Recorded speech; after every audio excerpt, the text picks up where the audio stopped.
কি ব্যাপার বলুন তো? এসআইআর কি জাদু জানে? আস্ত পাড়া ভ্যানিশ হয়ে যাচ্ছে। রাতারাতি মানুষগুলো কোথায় গায়েব হয়ে যাচ্ছে বলুন তো? কিসের এত ভয় তাদের?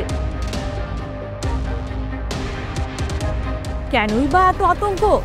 চলুন আপনাদের ঘুরিয়ে আনি উত্তর 24 পরগনার মধ্যম গ্রামের বিশ্বাস পাড়ায়।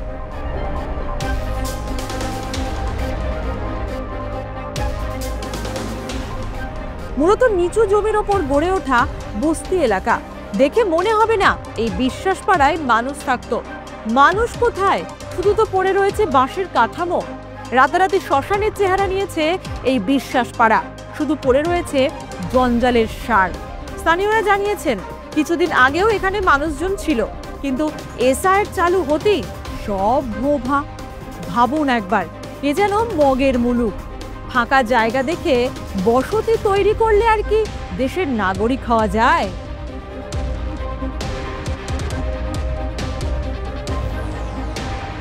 আর যদি তারা দেশের নাগরিকই হবেন, তাহলে কেন পালিয়ে যেতে হলো?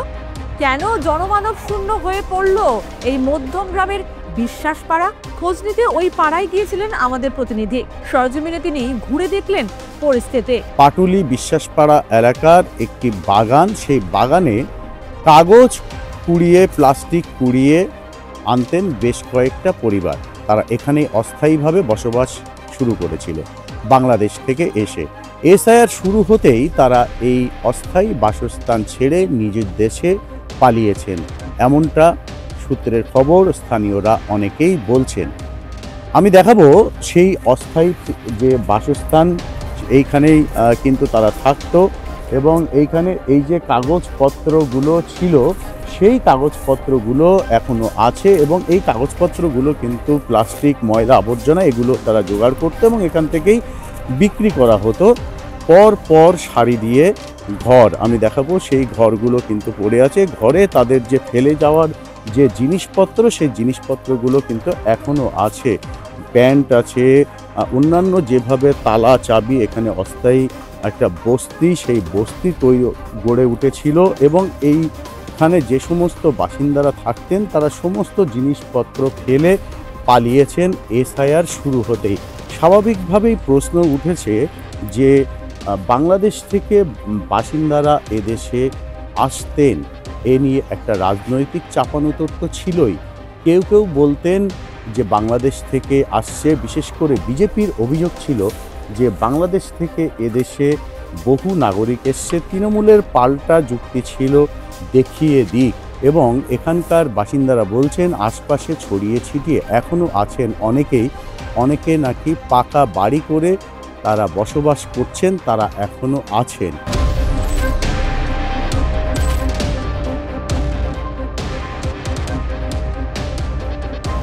প্রায় 10 থেকে 15 বছর ধরে এখানে কয়েকটি পরিবার অস্থায়ী ঘর বানিয়ে থাকছিল।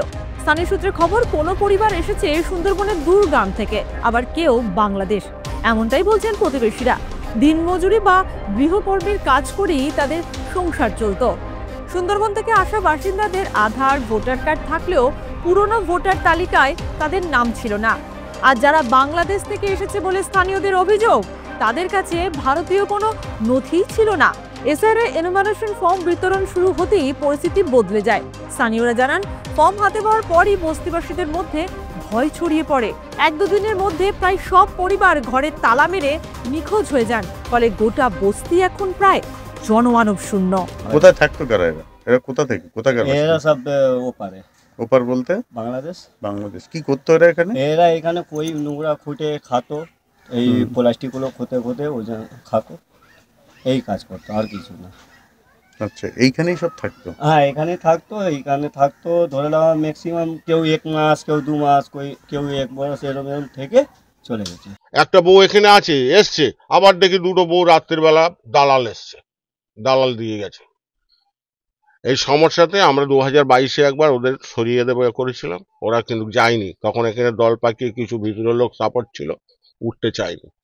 কেন্দ্রীয় সরকার যখন ঝামেলা করার পরে, যখন পূর্ব বাংলাদেশ, তখন আমরা কি করলাম, যখন করলো তখন আমি এনআইসি অপারেটরকে জানালাম, সুভাষিস দাকে, সুন্দরীদাকে, ব্যালেস্টারকে, জানাবার পরে ওনারা বলল যে ওটা সরিয়ে দাও, আর নইলে কেন্দ্রীয় সরকার যে কলকাতায় মিটিং আছে ওই মিটিংয়ে যেটা বলবে সেই এতে ওরা যদি না যায়। তারপর দেখলাম ফর্ম টরম নিয়ে দিয়েছে, সব দালালরা দিয়ে যাচ্ছে, টাকা নিচ্ছে, আমাদের সামনেই দিয়ে যাচ্ছে।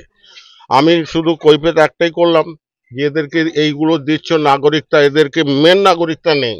এদের ওই লক্ষ্মীর ভান্ডার এসব পেতো, আপনারা জানেন? হ্যাঁ, কয়েকজনা পেতো, কয়েকজনা মানে সবাই তো একই টাইমে আসেনি, কেউ আসে কেউ যায়, কেউ আসে কেউ যায়, এইরকমই হয়। এই আপনারা এসে যে এই ছবি করছেন এ করছেন, আমাদের বুকের মধ্যে ধরপড় করছে, বাবা কেন ওই কি হচ্ছে।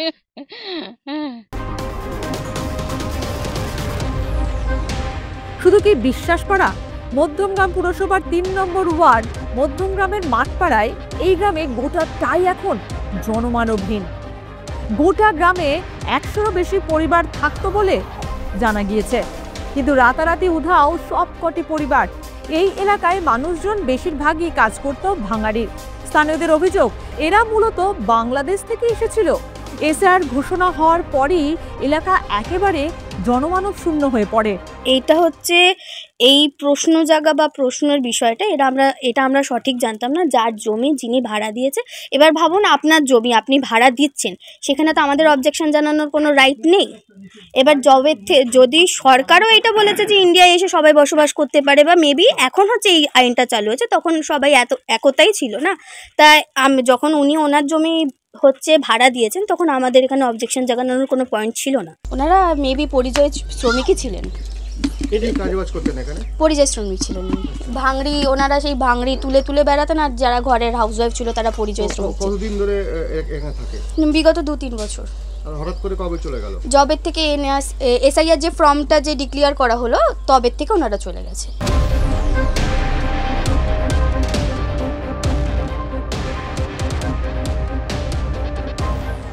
এসআর নিয়ে রাজ্য রাজনীতি তোলপাড় হচ্ছে। বিরোধীদের অভিযোগ, ভোটের রাজনীতির কারণেই শাসক দলের মদতেই এরা সরকারি নথি, ভোটার কার্ড, আধার কার্ড, এমনকি স্বাস্থ্যসাথীর কার্ডও পেয়েছে। তবে এ কথা সত্য যে এসআর চালু হতেই দুধ আর জল যেন ধীরে ধীরে আলাদা হচ্ছে। ভাবুন তো, এত মানুষ এতদিন ধরে অবৈধভাবে যেখানে সেখানে আস্তানা গেড়ে পাড়া তৈরি করে ফেলেছিল, অথচ কেউ কিছু টেরই পেল না। কথায় আছে অতিথি দেবো ভব, কিন্তু অতিথি যদি উড়ে এসে জুড়ে বসে, তাহলে তো পরিস্থিতি বদল হবেই।